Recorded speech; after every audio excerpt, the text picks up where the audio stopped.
Assalamualaikum warahmatullahi wabarakatuh.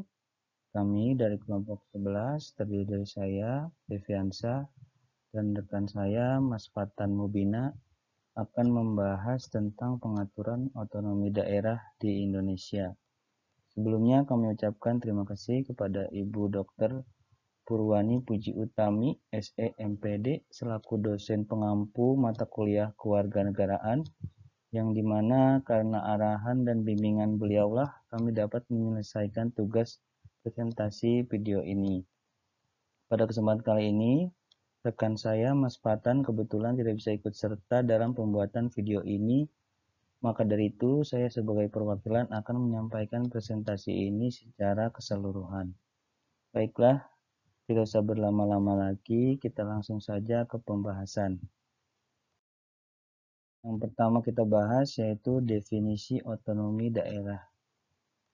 Otonomi daerah adalah wewenang atau kekuasaan pada suatu daerah yang mengatur dan mengelola untuk kepentingan masyarakat daerah itu sendiri, mulai dari ekonomi, politik, dan pengaturan perimbangan keuangan termasuk pengaturan sosial, budaya, ideologi yang sesuai dengan tradisi adat istiadat daerah lingkungannya. Sejarah pemberian otonomi daerah di Indonesia. Pada masa kolonial, pemerintahan Hindia Belanda telah menerapkan otonomi daerah. Aturan mengenai otonomi daerah di era pemerintahan Hindia Belanda disebut Reglement of het Beleid der Regering van Nederland-Indië atau Peraturan tentang Administrasi Negara Hindia Belanda. Di tahun 1903, Belanda kemudian memberi keleluasaan pada pemerintah daerah untuk memiliki sistem keuangan sendiri. Hal ini dituangkan di dalam aturan Desentralisatiewet. Di dalam aturan tersebut, penyelenggaraan pemerintahan diberikan kepada dewan daerah masing-masing. Namun pada penerapannya, pemerintah daerah bahkan tidak memiliki kewenangan apapun. Lalu berlanjut di tahun 1922, pemerintah Belanda membuat peraturan baru tentang administrasi. Kemudian muncul sebutan provinsi, kabupaten, kota, dan kelompok masyarakat. Sistem otonomi tersebut hanya dijalankan untuk kepentingan Belanda, agar daerah tidak menghambat Belanda untuk mengumpulkan kekayaan di Indonesia. Sistem sentralisasi kekuasaan dan penyelenggaraan pemerintah daerah yang bertingkat di masa kolonial hingga saat ini masih diaplikasikan dalam penyelenggaraan pemerintahan di Indonesia. Hakikat otonomi daerah. Berdasarkan definisi dan sejarah tersebut, hakikat otonomi daerah ialah sebagai berikut. Daerah memiliki hak untuk mengatur dan mengurus rumah tangga pemerintahan sendiri, baik jumlah, macam, maupun bentuk pelayanan masyarakat yang sesuai kebutuhan daerah masing-masing.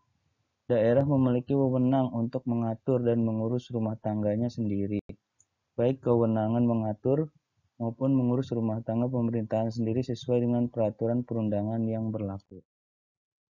Tujuan pemberian otonomi daerah. Menurut Safrizal dalam bukunya yang berjudul Perencanaan Pembangunan Daerah dalam Era Otonomi, ada 3 tujuan utama dari otonomi daerah, yaitu political equality atau kesetaraan politik, mengolaborasikan otonomi daerah sebagai suatu kebijakan akan turut serta dalam meningkatkan partisipasi politik di tingkatan daerah. Tentu hal ini sangat penting terutama untuk mengejawantahkan demokratisasi dalam pengelolaan negara. Berikutnya local accountability atau akuntabilitas lokal. Menjalankan otonomi daerah berarti ikut mengakselerasi dan mengeskalasi tanggung jawab pemerintah daerah dalam mencapai sistem yang aspiratif oleh masyarakat daerah. Hal ini juga berimplikasi terhadap pertumbuhan ekonomi maupun pembangunan ekonomi daerah yang akan meningkat. Selanjutnya local responsiveness atau daya tangkap lokal. Terakhir, otonomi daerah akan ikut mengeskalasi respon pemerintah terhadap berbagai persoalan sosial maupun ekonomi di tingkat daerah. Aspek ini juga penting sebab otonomi daerah akan menjadi sistem yang menuntaskan beberapa problematika di tingkat yang jauh dari pusat. Jadi kesimpulannya, otonomi daerah adalah produk konstitusi di era reformasi yang memiliki berbagai tujuan untuk mensejahterakan masyarakat di daerah. Selanjutnya, kedudukan dan peran pemerintah pusat dalam otonomi daerah. Dikutip dari buku Peran DPRD dalam mewujudkan Good Governance di Daerah karya Muhammad Kamim tahun 2021, yang pertama, fungsi layanan bertujuan untuk memenuhi kebutuhan masyarakat dengan cara tidak diskriminatif, tidak memberatkan, serta dengan kualitas yang sama. Jadi, pelaksanaan fungsi ini pemerintah tidak boleh bersikap pilih kasih karena semua orang mempunyai hak yang sama. Selanjutnya yang kedua, fungsi pengaturan. Bertujuan untuk memberikan penekanan pada pengaturan yang tidak hanya ditujukan pada rakyat, tetapi juga pemerintah itu sendiri. Dalam membuat kebijakan, pemerintah akan lebih dinamis dalam mengatur kehidupan masyarakat, sekaligus meminimalisir intervensi negara dalam kehidupan bermasyarakat. Yang ketiga, fungsi pemberdayaan. Fungsi ini dijalankan oleh pemerintah pusat dalam rangka melakukan pemberdayaan masyarakat. Tujuannya adalah agar masyarakat bisa tahu, menyadari diri, dan mampu memilih alternatif yang baik untuk mengatasi ataupun menyelesaikan persoalan yang dihadapinya. Dengan kata lain, fungsi ini hanya sebagai fasilitator dan motivator untuk membantu masyarakat menemukan jalan keluar dalam menghadapi suatu masalah. Selanjutnya, jenis otonomi daerah. Otonomi daerah terkategorisasi menjadi beberapa jenis. Hal ini dituturkan oleh S.H. Sarudajang dalam bukunya yang berjudul Arus Balik Kekuasaan Pusat ke Daerah, yaitu otonomi organik, yaitu otonomi menjadi akumulasi urusan yang memiliki peran untuk menentukan ritme dari badan otonom. Selanjutnya, otonomi formal, yaitu segala hal yang menyangkut persoalan otonom tidak memiliki limitasi secara positif. Selanjutnya, otonomi material, yaitu kewenangan daerah dilimitasi secara positif, terperinci dan tegas untuk mengatur suatu kebijakan. Selanjutnya, otonomi real, yaitu pemerintah daerah memiliki legitimasi wewenang pangkal untuk kemudian dieksekusi secara gradual. Selanjutnya, yang terakhir, otonomi nyata, yaitu hak dan wewenang pemerintah daerah untuk mengurus rumah tangganya sendiri sesuai dengan konstitusi. Selanjutnya, peran pemerintah daerah.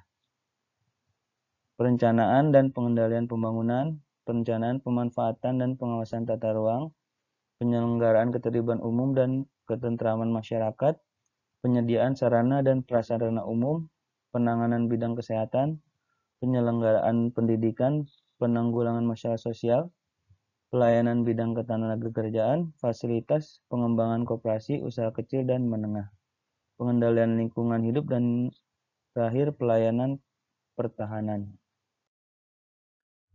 Permasalahan dalam pemberian otonomi daerah, yaitu kurangnya persiapan untuk menerapkan otonomi daerah, keterbatasan sumber daya manusia dan keuangan, budaya sentralisme, masalah konflik horizontal.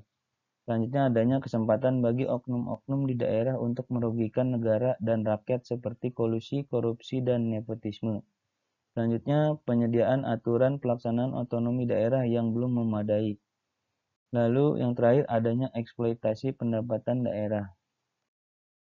Selanjutnya, solusi untuk permasalahan otonomi daerah, yaitu yang pertama, meningkatkan kualitas sumber daya manusia, memperkuat kerjasama antar daerah, menerapkan prinsip desentralisasi, meningkatkan partisipasi masyarakat dalam pengambilan keputusan, memberikan sanksi tegas kepada oknum pemerintah daerah yang terbukti melakukan tindak korupsi, kolusi, atau nepotisme, melaksanakan good governance dengan memangkas birokrasi atau reformasi birokrasi, mengadakan pelayanan satu pintu untuk masyarakat, dan yang terakhir meningkatkan pendapatan asli daerah dari sektor SDA dan pajak serta mencari dari sektor lain seperti jasa dan pariwisata digunakan untuk kesejahteraan masyarakat. Keuntungan dari pemberian otonomi daerah.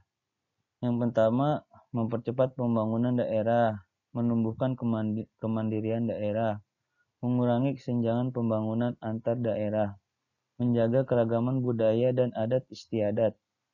Pemerintah daerah mendapat kesempatan menampilkan identitas masyarakat lokal. Dana yang diperoleh pemerintah daerah lebih besar, peningkatan efektivitas dan efisiensi dalam pelayanan publik, pertumbuhan ekonomi meningkat, dan yang terakhir terwujudnya pembangunan di seluruh daerah secara merata. Kesimpulan, otonomi daerah merupakan sebuah kebijakan penting dalam membangun Indonesia.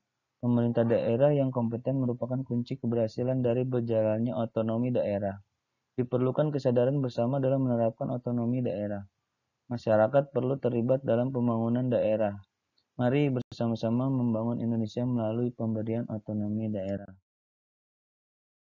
Dan yang terakhir, saran dari kami yaitu pemerintah daerah dalam rangka meningkatkan efisiensi dan efektivitas penyelenggaraan otonomi daerah perlu memperhatikan hubungan antar susunan pemerintahan dan antar pemerintahan daerah, potensi dan keanekaragaman daerah.